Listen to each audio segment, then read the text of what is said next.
The Game Awards happened last night, and Xbox had a few interesting announcements, and fanboys are absolutely destroying Halo Infinite's user scores.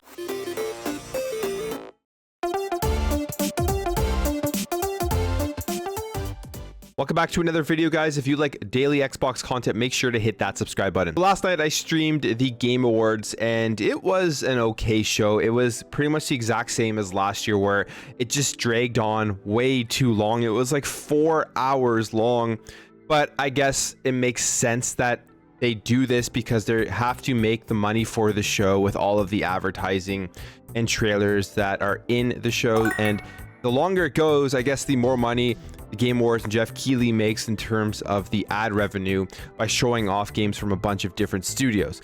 But besides the actual length, it was decent in terms of announcements. Now, in terms of Xbox specifically, there wasn't that many things, so I'm just going to go over some of the Xbox stuff as well as quickly highlight some of the cool games that I'm excited for. Starting off right here with the biggest one, and it was the actual in-game gameplay trailer for Hellblade 2. This was just completely mind-blowing. If you haven't seen it yet, make sure to go to the YouTube video and watch it in full 4K. You're going to be absolutely blown away by just what Ninja Theory has been able to do with this game graphically, how realistic it looks, the atmosphere, the sound, all of that kind of stuff. I think this game right now could end up being just one of the most absolutely mind-blowing, industry-changing style of games in terms of what they are doing with the way that they're telling the story and just how good it looks graphically. Now, all in all, it makes sense that it's going to look so good because it is being run on Unreal 5, and we are seeing that Matrix demo that we got, which is, again, another mind-blowing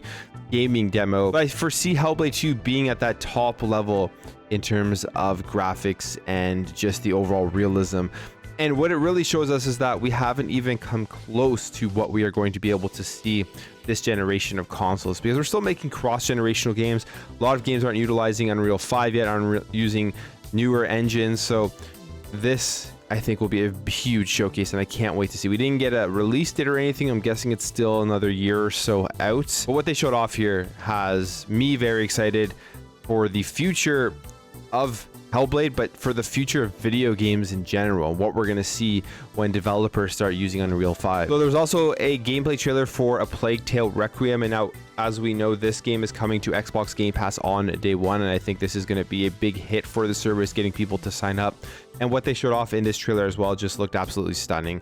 Has me very excited. I have never played the first one, so I'll probably jump into the first one before getting into this. But from what I know about the first one is it had an incredible story.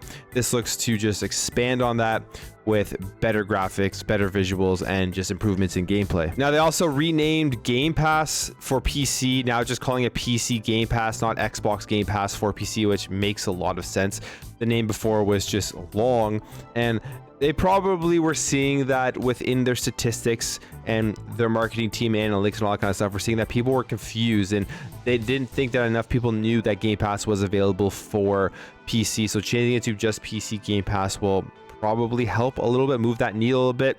It's still going to have all the Xbox branding, the Xbox logo, and all that kind of stuff. When you launch your PC or with Windows 11, it's going to be built right in there for you. So that's a change just for the marketing and branding. And they also showed off the 4 games that were redacted from that Melissa Game Pass email that are coming day one to Xbox Game Pass, and that is Sniper Elite 5.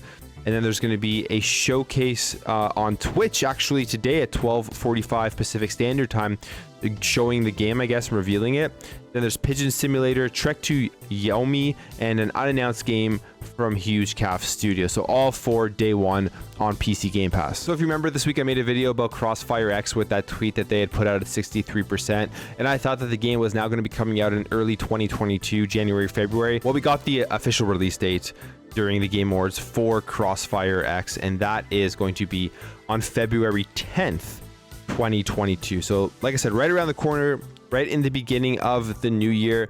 The gameplay itself from this trailer looks stunning. Like, I know this isn't a game that is coming to Xbox Game Pass, at least for the single player, and it looks like a game that I would still want to play right away and jump in, because it looks really fun. I mean, graphically, the gameplay, all of the futuristic stuff within this game it looks like they did a great job from the trailer. So we'll see February 10th when it comes out, and if the game lives up to what people are expecting. So during the pre-show, they finally showed off a release date for a game that I'm extremely excited for, one that I've been excited for since they showed it off. I've played the demo and absolutely loved it, and it's coming to Xbox and PC, and that is Tunic. We finally now know that the release date for this game will be March 16th, 2022. But yeah, in terms of Xbox content, that was pretty much it. There were a bunch of cool games though that were announced that I'm excited for. Like, they showed off the gameplay for the Suicide Squad game that was coming out. They showed off a brand new game called Arc Raiders, which looks like absolutely incredible. And I'm just gonna find the trailer here. This game looks super cool, brand new IP. I highly recommend going to check out the trailer if you're interested in this type of stuff, but definitely a game I'm excited for. And then one of my favorite games is making a comeback, and that is Warhammer 40,000 Space Marine. Warhammer Space Marine, or 40,000 Space Marine. The first one on the Xbox 360 was one of my favorite games on that console. I absolutely loved it, and I was always wondering if they were going to make a second one, and they are making a second one. So I can't wait to jump into this game. And on top of that, Xbox got nominated for a bunch of stuff and also won a bunch of awards, like Forza Horizon 5 won 3 awards, Age of Empires won Best Sim Strategy Game, and Halo Infinite, of course, the one that has pissed off a lot of people, has won the Player's Voice Award. Okay, jumping over here to what we pretty much expected was going to happen from the very, very salty fanboys that are angry for absolutely no reason and are going to miss out on a great experience out of sheer stupidity, and that is they are review bombing Halo Infinite for some reason. Right now it sits at a 2.4 user score with 145 rating, which makes absolutely no sense. Halo Infinite is a great game, and people are upset because it got good reviews. They're upset because it won the Player's Voice Award, and they are upset that Xbox is the premier place to play right now for video games. If you want content, you want to play games this holiday season, during Christmas,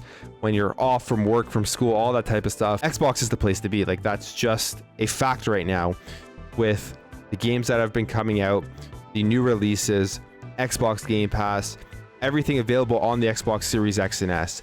And Halo Infinite was kind of, I guess, that nail in the coffin for 2021 for the fanboys that care so much about this console war stuff and games on other platforms getting good reviews. So they're review bombing Halo Infinite. It's just really comical because none of these people are playing the game, and they're missing out, like I said, on an incredible experience over stupid console war fanboy stuff. Anyways, guys, that's it for me. Let me know what you think about this in the comments below. Let me know what you think about the Game Awards, the announcements from Xbox, and what do you think about people review bombing Halo Infinite? If you enjoyed this video, make sure to hit that thumbs up button. If you're new here, you like what you saw throughout this video, I'd really appreciate you hitting that subscribe button to help this channel grow, help grow this community, so we can have great conversations in the comments below. Thank you again for watching. Thank you for your support, and I'll catch you in the next video.